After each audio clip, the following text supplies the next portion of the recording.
저 말인가요? 내 이름은 종타쿠 오덕이죠. 우리 종도 여러분, 오늘 하루는 어떠셨나요?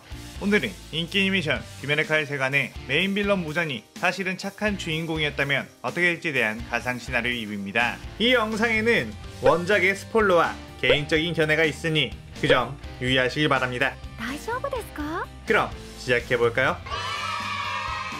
저번 영상에서는 무장이 혈기가 되고 세상을 바꾸려고 하는 과정 중 요리이치를 회상하는 것까지 전개했었죠. 저번 영상을 보지 않으신 분들은 보고 오시는 게 이 영상을 이해하고 즐기는 데 수월하니 보고 온 거 추천드리고요. 이 가상 시나리오 컨텐츠는 원작의 고증을 철저히 따지다가는 매끄러운 진행이 되지 않기 때문에 어느 정도의 설정으로 인한 능력치 보정은 이해해 주셨으면 좋겠습니다.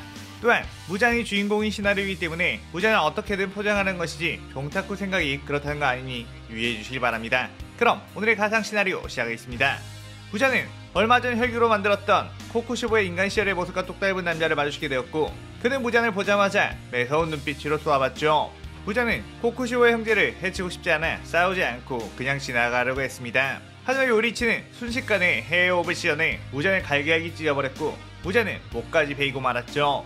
엄청난 고통에 시달리는 와중에 이대로 있다간 저 남자에게 살해당할 거라는 걸 본능적으로 알았고, 이 세상을 바꾸려고 하는 자신의 사명을 못 이루고 이렇게 죽을 수 없다는 생각에 수천 개의 육편으로 쪼개져 도망갔습니다. 무자는 대부분의 힘을 잃게 되었고 그 힘을 다시 원상복구시키는데 거의 100년 이상이 걸렸었죠. 그로 인해 자신의 충실한 조소였던 타마요가 저주를 풀고 자취를 감췄고, 그동안 혈기들을 만들 수가 없어 계획이 크게 틀어지게 되었습니다.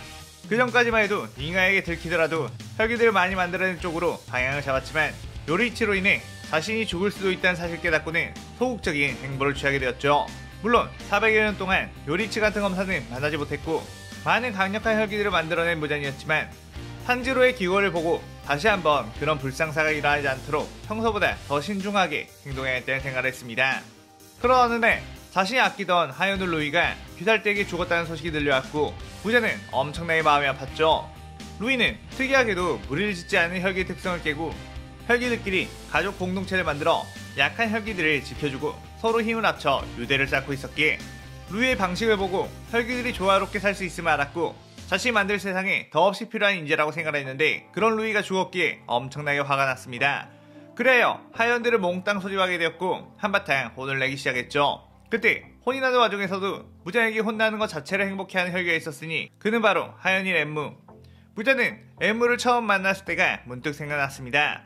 엠무는 언제나 꿈을 꾸는 듯이 세상을 바라보는 몽상가였는데 가난하고 특별한 능력은 없었지만 항상 주변 사람들에게 이상적인 이야기를 하며 자신은 나중에 꼭 행복하고 화려하게 살 것이라고 했죠. 인간은 꿈을 가져야 하고 자신이 하고 싶은 걸 하며 살아야 한다고 말해요. 지금이라도 늦지 않았으니 모두 적성에 맞는 자신에게 열정을 불러일으켜줄 일을 찾아 떠나라고요. 하지만 주변의 현실주의자들은 지금 먹고 살기도 바빠 죽겠는데 무슨 꿈타령이냐고 비아냥거렸고 엠무를 무시하고 왕따시키기까지 했습니다. 하지만 엠무는 그에 굴하지 않고 계속해서 이상적인 이야기를 늘어놨고 마을 사람들은 급기야 엠무를 불러다 단체로 폭행을 했죠. 그 사람들도 사실 마음속에서는 자신들이 하고 싶은 일, 꿈꾸고 있던 일들이 있었지만 현실에 부딪혀 포기를 했었는데 엠무가 자꾸만 꿈에 대한 얘기를 하다 보니 자신의 비참한 삶이 보이게 되어 화가 났던 것이었습니다. 그렇게 엠무가 폭행을 당해 죽어갈 때쯤 무장이 나타났고 엠무를 구해줬죠. 이미 저들은 인간으로서 꿈꾸기를 포기한 자들이지 자신의 삶이 너무나도 짧다고 생각해 꿈을 향해 도전하게 된다면 잃을 게 많다고 생각하는 거야. 하지만 저들도 영원 불멸한 삶을 살 수 있게 된다면 어떨까? 그렇다면 자신들이 하고 싶은 것, 누리고 싶은 것 참아가며 살진 않겠지? 그래서 나는 영원 불멸을 인간들에게 선물해 그들을 행복하게 해주고 싶다 라고 말했습니다. 그러자 엠무는 엄청난 감동을 받았고 눈을 반짝이며 당신은 나보다 더 이상적인 생각을 하고 있군요. 나보다 더한 몽상가예요 라고 하자 무자는 웃으며 글쎄 나는 너와 다르게 그럴 능력이 있어서 말이야 라고 하며 몸에서 촉수를 끄집어내 보여줬죠.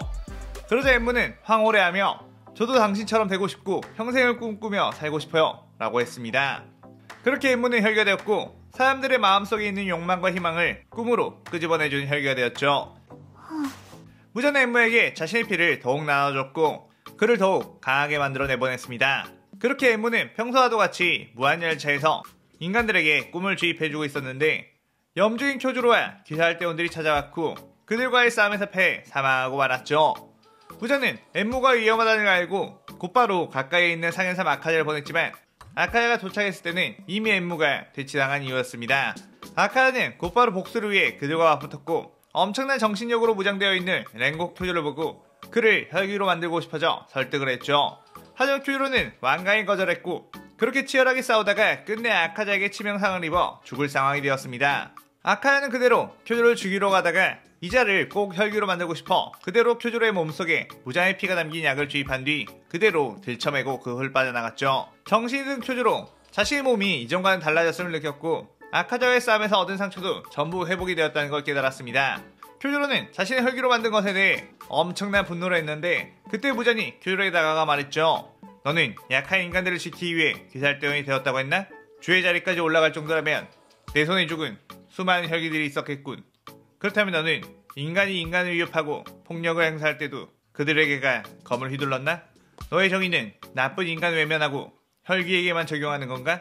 라고 하며 쿄조로에게 다가가 작은 촉수로 뇌를 찔렀고 그에게 아카자의 과거를 보여주기 시작했습니다. 아카자의 인간 시절 하쿠지는 도무지 정상적으로 살아갈 수 없는 가난한 집에서 태어났고 아버지는 병에 걸려 하쿠지 역시 굶어 죽을 수밖에 없었죠. 하지만 하쿠지는 포기하지 않고 아버지를 살리기 위해 소매치기를 하다가 관아에 잡혀 모진매질을 당하기도 했습니다.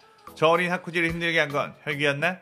쿄조로에겐 하쿠지의 과거가 보이면서도 이런 무잔의 물음도 들렸죠. 쿄조로는 아무 말도 하지 못하고 있었고 계속해서 과거가 보여지게 되었습니다. 하쿠지의 아빠는 그 사실을 알게 되자 자신 때문에 아들이 범죄자가 된 것이라며 스스로 목숨을 끊었고 어린 하쿠지는 그 상처로 인해 세상을 증오하게 되었죠. 그때 또 들리는 무자의 목소리, 이것도 혈기의 문제였나? 쿄조로는 아무 말도 하지 못했습니다. 그 이후 하쿠지는 겨우 케이조라는 선인을 만나게 되었고 그와 그의 딸 코유키로 인해 마음을 열게 되며 인간다운 삶을 살 수 있게 되었는데 결혼을 앞두고 이웃도장의 인간들이 케이조와 하쿠지의 재능을 시기질투해 그들을 죽일 목적으로 우물에 돌을 탔고 그로 인해 케이조와 코유키가 죽게 되었죠. 하쿠지는 자신은 그저 남들이랑 똑같이 살고 싶었을 뿐인데 이 세상은 그것조차 자신에게 허락해주지 않느냐고 울부짖었고 그대로 그 도장 사람들을 찾아가 모두 다 때려 죽여버렸습니다. 하지만 하쿠지 역시 엄청난 숫자의 사람들과 싸우다 보니 이곳저곳이 칼에 베었고 그대로 놔두면 죽는 상황이었죠. 그렇게 피투성이가 된 채 터덜터덜 걸어가고 있던 하쿠지를 만난 무잔은 하쿠지의 거치고도 슬픈 인생을 동정했고 그를 혈기로 만들어줬습니다. 아카야는 자신의 소중한 사람들을 아사가의 인간에게 엄청난 증오를 품고 이 세상 모든 인간들을 부셔버리고픈 마음에 혈기가 된 직후 모조리 다 때려 죽이며 강한 혈기가 되었지만 무자는 그런 아카자를 이해하고 분노가 풀릴 때까지 기다려줬으며 꽤 오랜 시간이 지나자 아카야를 설득하며 그저 의미 없이 마음속에 있는 분노로 인한 살생을 그만두고 너 자신을 위해서라도 행복을 찾아야 한다고 설득을 했죠. 아카야는 지킬 것이 모두 사라져버린 지금 무엇을 위해 살아야 하냐고 물었고 무자는 이 세상에서 가장 소중한 것은 너 자신이기에 너 자신의 마음을 지키며 살라고 했습니다. 아카야는 무자의 그런 말에 마치 케이조에게 구원을 받았던 때가 생각이 나 눈물이 났고 그 이후부턴 무의미한 살생보다 강한 자들과 대결하며 그들을 혈기로 스카우트하는 일종의 영업사원이 되었죠. 그렇게 하쿠지의 일생을 본 쿄조로 무자는 쿄조로에게 인간들에게 정의? 약자들을 지키기 위한다고? 하쿠지의 삶을 비참하게 만든 것이 혈기였나? 지금 이 시각에도 혈기에게 고통을 받는 인간보다 인간에게 고통을 받는 인간들이 훨씬 많다는 것 부정할 수 있겠나? 매일매일 일어나는 살인, 강도, 괴롭힘, 빈부격차에 따른 차별 이런 것들이 혈기들의 짓인 것 같나?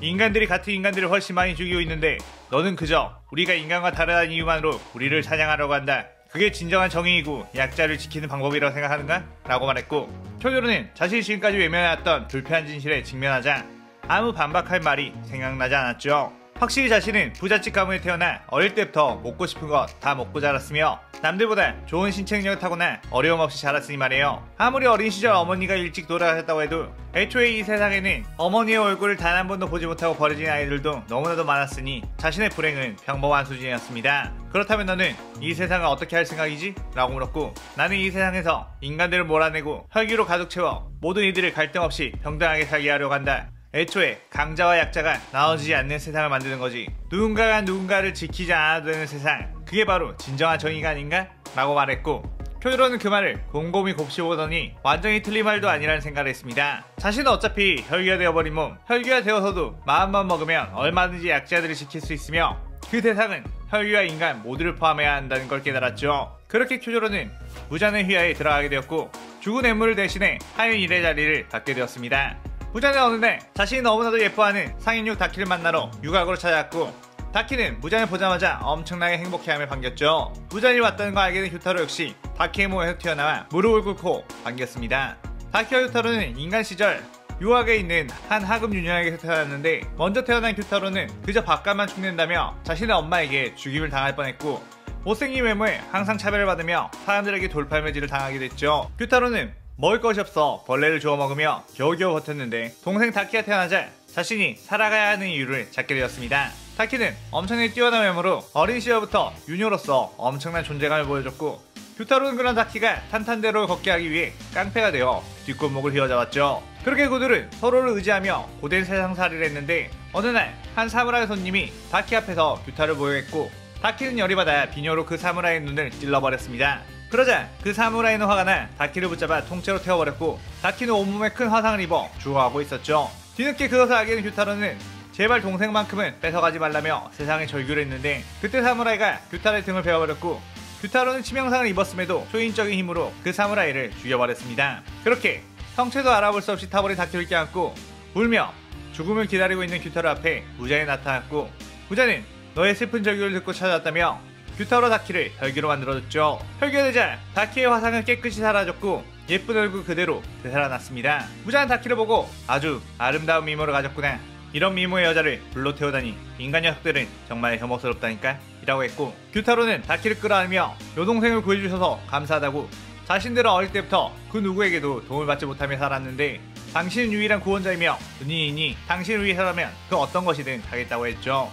그렇게 그들은 무자의 명령에 따라 유곽을 장악했고, 유곽에서 벌어지는 안타까운 아이들과 부모에 의해 팔려온 불쌍한 아이들을 거둬들여 혈기로 만들었고, 유곽을 하나의 거대한 혈기들의 안식처로 만들어줬습니다. 밤에만 활동해야 하는 혈기들에게 아주 딱 좋은 일자리였고, 인간들을 잡아먹기에도 꽤나 적합한 곳이었죠. 그곳에 있는 혈기들은 인간 시절 때 씁쓸한 상처를 가지고 있는 이들이었기에 서로가 서로를 의지하며 살아갈 수 있었습니다. 무자는 정기적으로 이렇게 다키 유타로 남을 찾아와 유곽 사업에 대한 보고를 받고 있었고, 그들을 칭찬해주며 돌아갔죠. 다키는 무자에게 하트 뿅뿅이 되며 앞으로도 더욱 칭찬을 받을 수 있게 열심히 일을 해야겠다고 했습니다. 그런데 그때 귀할 때 음주우주탱행과 환지로 일행들이 유곽에 찾아오게 되며 이 시나리오 2부가 끝이 나게 되죠. 이번 시나리오에서는 무잔이 아닌 다른 혈기들의 안타까운 서사를 통해 혈기가 절대적인 악이 아니며 혈기의 세상을 만들어가는 무잔의 생각도 어느 정도 이해가 가게끔 포장을 해봤습니다. 뭔가 빌런의 마음을 이해하고자 하는 시나리오를 쓰다 보니 스스로도 오묘한 마음이 드네요. 다음 시나리오 3부도 많은 기대 부탁드리고, 오늘 가상 시나리오에 대한 감상평도 많이 남겨주세요. 오늘 영상 즐겁게 보셨다면 구독, 좋아요, 알림 설정 누르는 거 잊지 마시고요. 그럼 오늘은 이만. 사요나라.さようなら。